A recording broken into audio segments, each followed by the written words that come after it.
We watched The Devil's Reign. A satanic cult leader is burnt alive by a local church. He vows to come back and hunt down and enslave every descendant of his congregation by the power of the Book of Blood contracts, in which they sold their souls to the devil. 1975, it's about 85 minutes long. I like parts of it. I think some of it's really good. A lot of it is wrapped up in the production is kind of crazy in so much that, like, Ernest Borgnine is so, like, bothered by some of the things that happened during the production. He vows never to do anything about this source material again, which is being like a satanic cult leader, which is a shame because he's got a face that just crushes the role. Everything about it just works.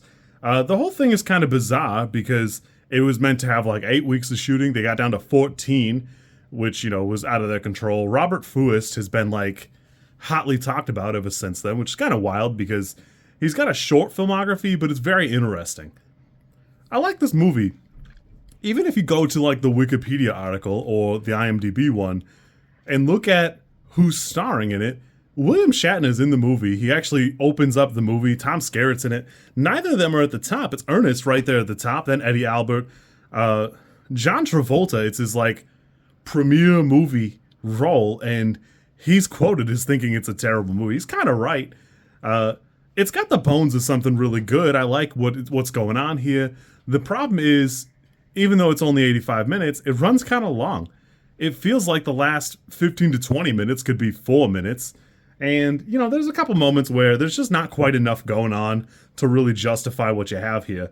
Overall, I enjoyed the movie, but real talk, it's just like a 5.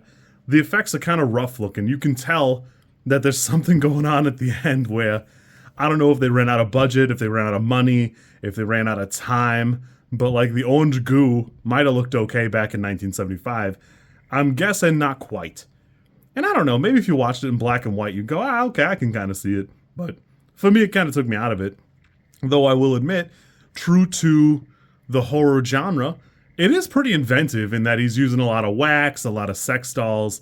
So it is pretty inventive work. It just doesn't quite make it to pass the test where it aged well or anything like that. Overall, I like the set pieces. I think it's interesting. It's kind of a weird timeline here, but I had a pretty good time. I really did enjoy my time. Again, it's really only a 5, but it's another cool banger for Movie Club, a movie I probably never would have watched.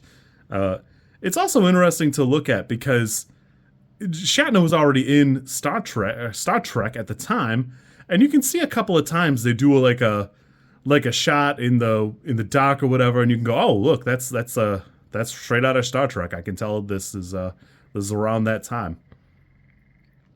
Early in the film, there's this weird thing that I like enjoy, but I don't know what it was about the 70s that people like to record the sound of the wind.